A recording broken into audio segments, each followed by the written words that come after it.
Me që po takohemi edhe një herë për ta vazhduar shpjegimin e temës të cilën e nisa dje. Dallimet midis profetit dhe xheniut.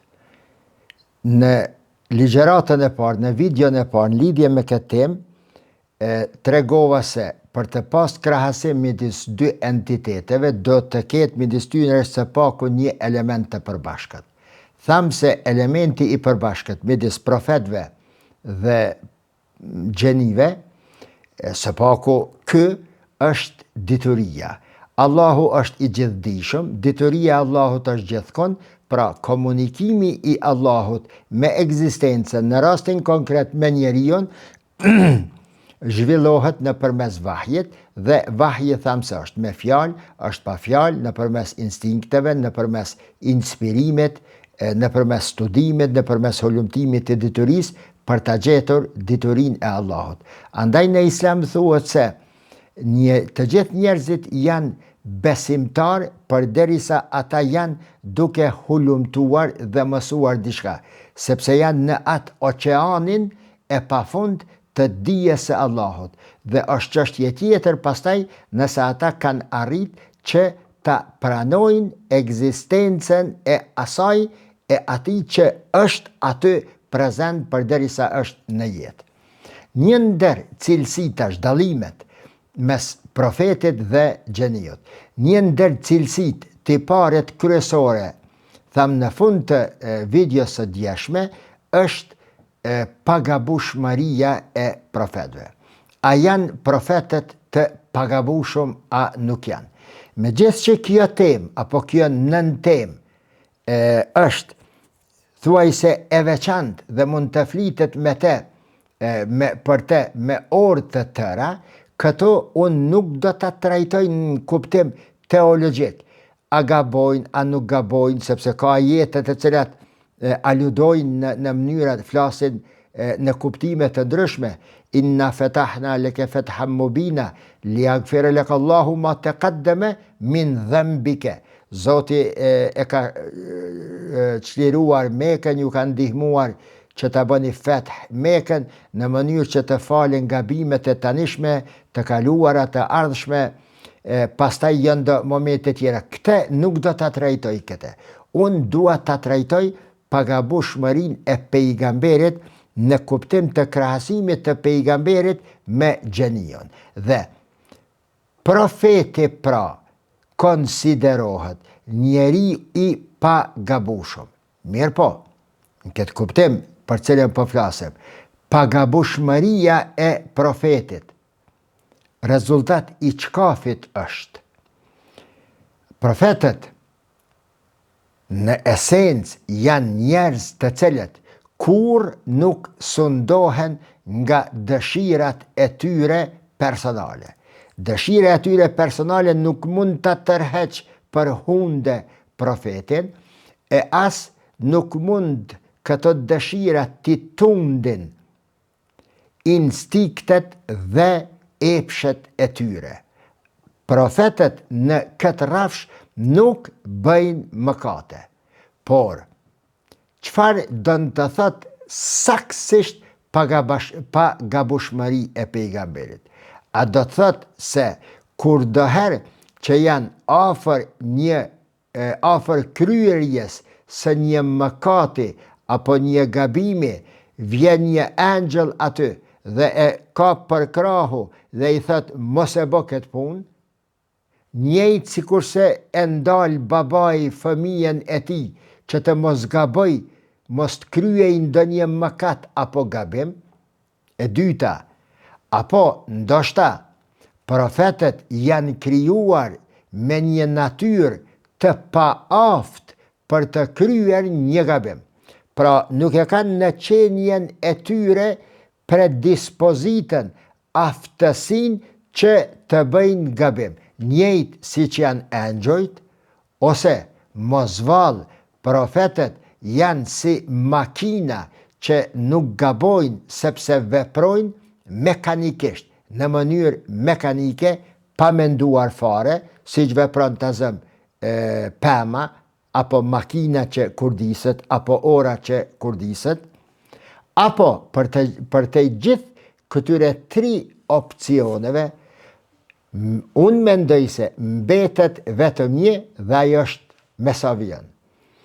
Profetet nuk mëkatojnë, nuk bëjnë mëkate, nuk gabojnë sepse, po e nënvizoj, janë të pajisur me një nivel të veçant intuite, el hats në gjuhën arabe. Janë të pajisur me një nivel të veçant intuite, me një besim të palëkundur dhe me një bindje i etikad, me një iman dhe me një hats, me një intuit aq të fort sa kjo fuqi e brendshme e tyre ata i shpëton nga mëkatet. Pyetja tjetër në atë rrafshin teologjik, se kur flasim ne për gabushmërinë e pejgamberëve, ismet që quhet në gjuhën arabe, a është fjala për gabim në çështje të jetës së përditshme apo gabim në atë kuptimin klasik, teknik të mëkatit? Pra, a janë të pagabushëm, të ruajtur që të mos bëjnë gjunahe mëkate, është fjala, apo është fjala përtej kësaj, më shumë se kaq, janë të ruajtur edhe të mos bëjnë gabime në përditshmëritë e tyre. Nëse e shohim jetën e pejgamberit alayhi salatu wassalam, tek puna e Hendekut, tek puna e atyre bashkëdyzimeve të hurmeve, që ju thet mos ju qetni ato fara si vjet, apo të ndonjë rast tjetër që përmendet në traditën profetike të Muhammedit a.s. shohim se pejgamberi mos them pas kësh gabuar, por qenë kësh përmirësuar pas ndërhyrjes së njerëzve profesional. Omeri në një rast të hurmet një sahabe tjetër, e përmirëson pejgamberin dhe pejgamberi e pranon se nuk e paskësh pas mirë. Unë mendoj dhe jam mase i bindur se Muhammedi alayhi salatu wassalam, pra edhe të gjithë pejgamberet, njashtu edhe siç e argumenton Kurani, janë besharon, janë njerëz sikur të gjithë ju dhe unë dhe njerëzit në histori. Nuk ka kurfar dallimi nga kuptimi fizik i tyre. Megjithatë, ka dallim nga perspektiva, nga këndvështrimi i intuitës së palëkundur, i besimit të palëkundur, i bindjeve të tyre të palëkundura në Allahun, dhe kjo intuit pastaj, ky besim, kjo bindje e fort i bën të dallueshëm nga njerëzit tjetër. Përse të jenë kështu? Për shkak se jo njerëzit të cilët, e thash edhe në videon e kaluar, do të bartin mbi supët e tyre përgjegjësinë e shpalljes së Allahut, përgjegjësinë sociale, përgjegjësinë shoqërore, që të bëjnë revolucione spaku në vetveten dhe më pastaj në rrethin e ngushtë familjar dhe në shoqërinë në përgjithësi. Andaj, unë mendoj se edhe nëse pranojmë dhe nëse flasim me gjuhën e Kur'anit se pejgamberet janë njëjtë sikur ju, flet për nga struktura e tyre fizike, sa ata nuk janë të ardhur prej qiellit, po ju thet njerëzve, ata i kemi nxjerrë nga gjiu juaj, e thot Kur'ani. Pra jemi të njëjtë, por nga aspekti i përgatitjes së tyre psiqike, la khaufun alejhim wala hum yahzanun. As nuk frigohen let nga dinamikat të cilat e vështira të cilat ju dalin përpara, e as nuk tunden, as nuk binë në skepticizëm, në dyshim, por derisa besojnë në Allahun se mund të dështojnë në misionin e tyre. Përgatitja shpirtnore, intuitive e pejgamberve shprehet nëpërmes dy ajeteve të cilat unë i kuptoj kështu. Për shembull, alam nashrah laka sadrak wa wada'na anka wizrak alladhi anqadha dhahrak.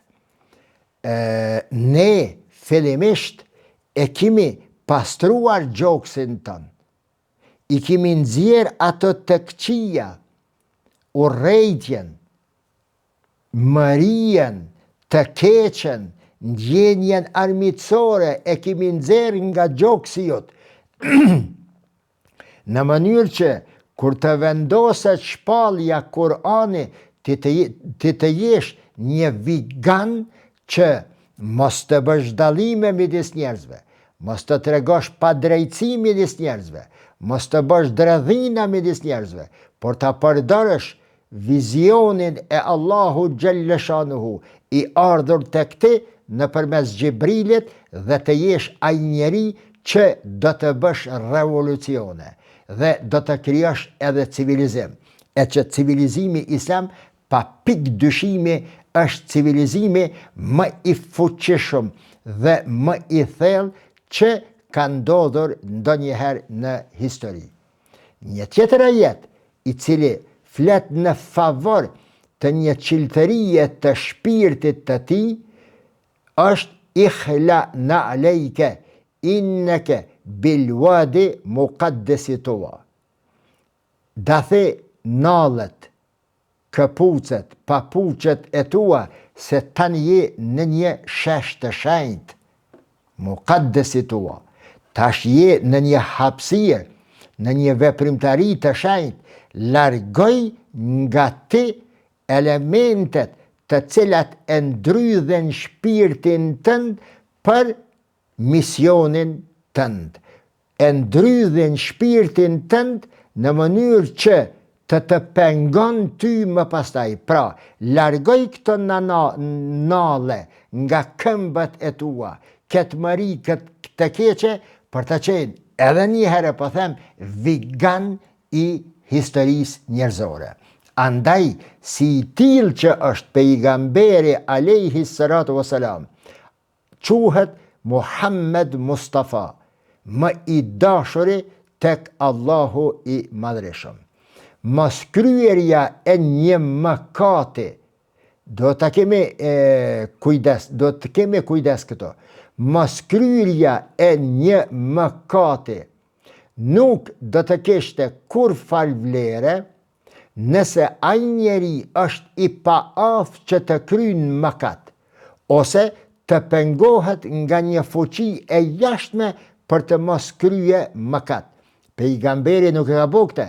Pejgamberi nuk ka bë mëkat, nuk ka gabuar, për shkak se fuqia e tij e mbrëmshme, intuita, besimi dhe bindja e kanë udhëzuar. Pra, ta keni të qartë, miq, dashamir, ju që po më ndëgjoni dhe që e keni dëgjuar këtë temë, mund të keni diskutuar këtë temë, se a është pejgamberi vërtet i pagabushëm. Nëse e konsiderojmë dhe duhet ta konsiderojmë të pagabushëm, duhet ta konsiderojmë njeri pa mëkate dhe ajo që është kryesorja që duhet ta përmendim këtu, fuqia mbrojtëse e pejgamberve për të mos bërë mëkate është fuqia e brendshme e tyre, imani, jo fuqia sanksioni i jashtëm, ose paaftësia e tyre për të bërë mëkat. Paaftësia në kuptim që nuk kanë aftësi fizike për të bërë mëkat. Nëse themi se ai profeti nuk ka bërë mëkat për shkak të frikës nga jashtë, kjo i bie sikur gjendja e një njeriu që nuk bën mëkat sepse është i paaftë për të kryer mëkate, apo një i burgosur i cili derisa e kryen dënimin e tij në burg nuk mund të bëj ndonjë krim. Në këtë rast pra, askush nuk mund të thotë se i burgosuri është njeri i sinqert, është njeri i devotshëm, është njeri i vërtetshëm sepse nuk është duke kryer mëkat. Jo, Ky njeri tani nuk është duke kryer mëkat sepse nuk i ka në dispozicion predispozitat për të kryer mëkat. Atëherë, po vimi te fundi i temës. E spjegum fillimisht pikat e përbashkëta, nyja që i lidh është dija e Allahut, se Allahu është i gjithdijshëm.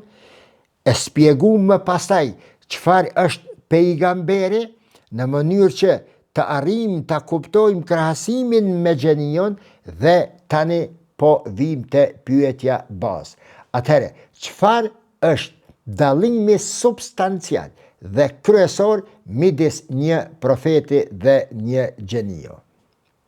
Nga e gjithë kjo që mujtet me kuptue, dallimi ndërmjet profetit dhe gjeniot është, të mundohem ta konfiguroj sa më mirë çfarë është gjenio. Me të heq vijen dalluese.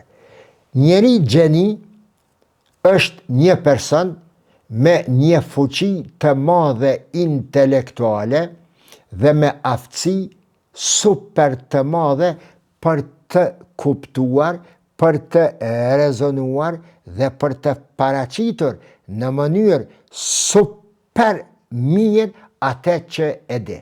Pra, fuqia e tij mendore për ti ka përthyer njohurit, diturit që i vijnë nga jashtë.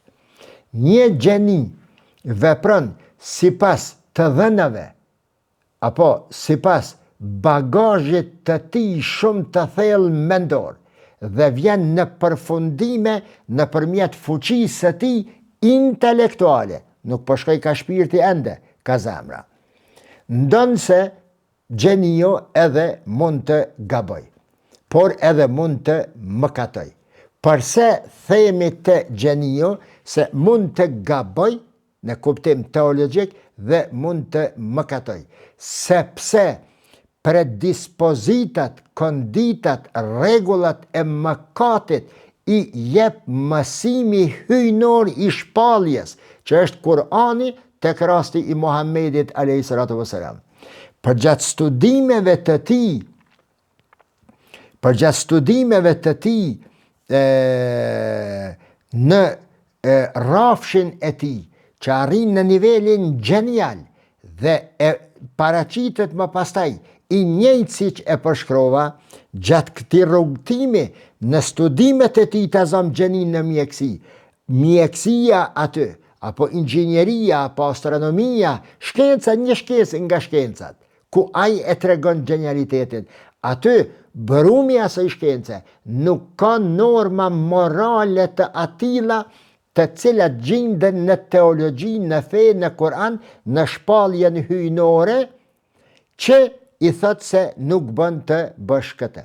Nuk bën të thash për shembull ta ofendosh njeriun, ta ofendosh nënën, ta ofendosh babain, ta ndërpresh lidhjen farafisnore, të mos e falësh namazin, të mos e falësh ta zëm xhuman, apo agjenimin e Ramazanit, apo haxhi, apo vepra e mirë e hajrit e vullnetshme për hir të asaj që e kënaq Zotin dhe të porosit Zoti.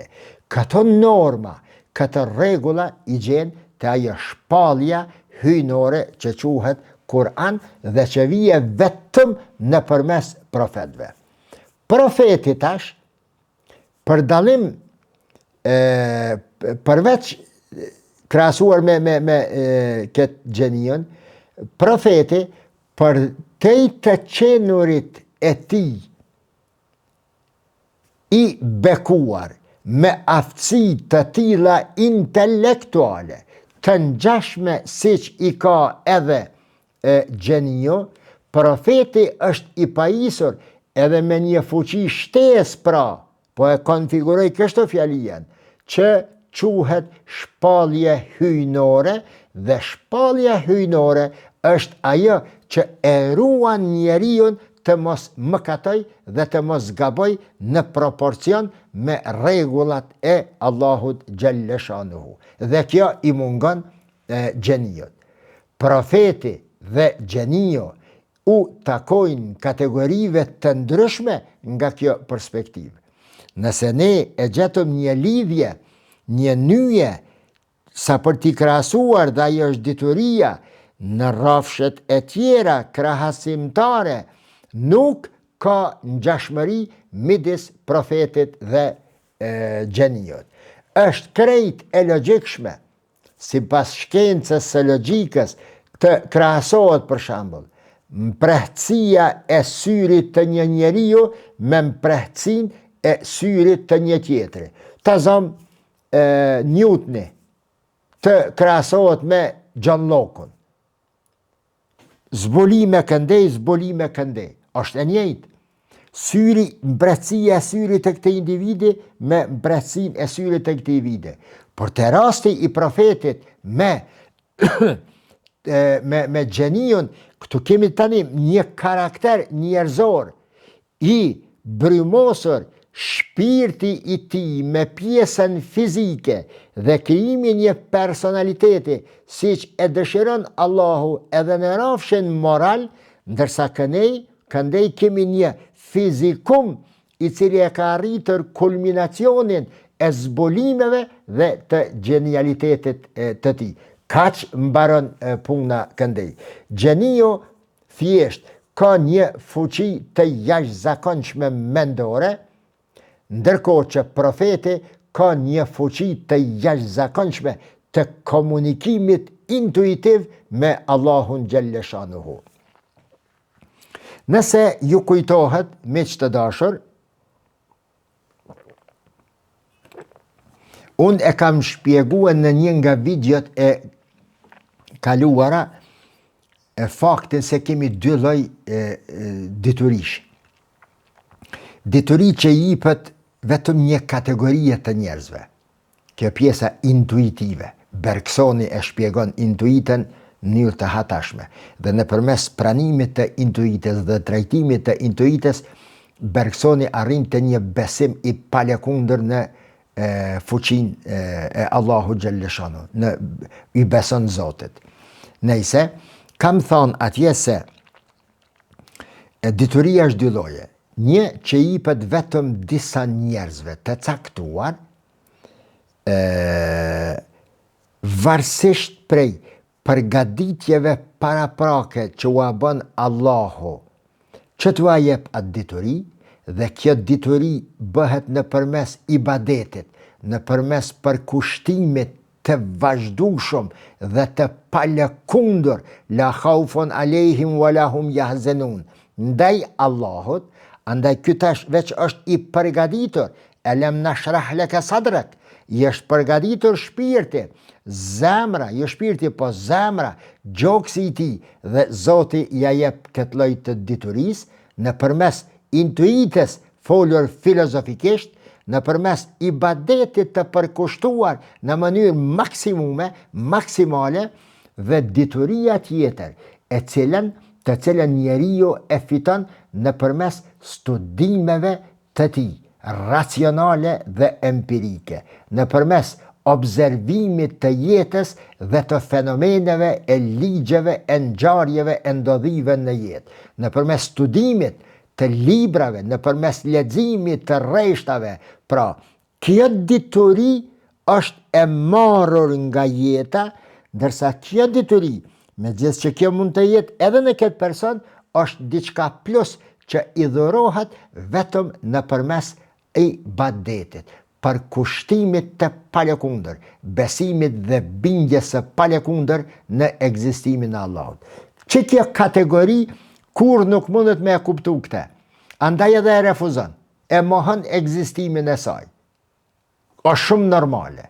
Sikur ateiste Tazami e ka atë kornizën e vetë të menduarit në raport me ekzistencën e Zotit, dhe për shkak se nuk mund të sheh për te i kornizës, ai e mohon atë që nuk mund të ndjej, të arrijë të njohë. Por, logjikisht dhe shkencerisht, Ajo që nuk mund të shihet atje, nuk dënë të thëtë se ajo që nuk shihet nuk ekziston, por ti nuk po je në gjendje të shohësh për te i perdes të cilën e ke përpara.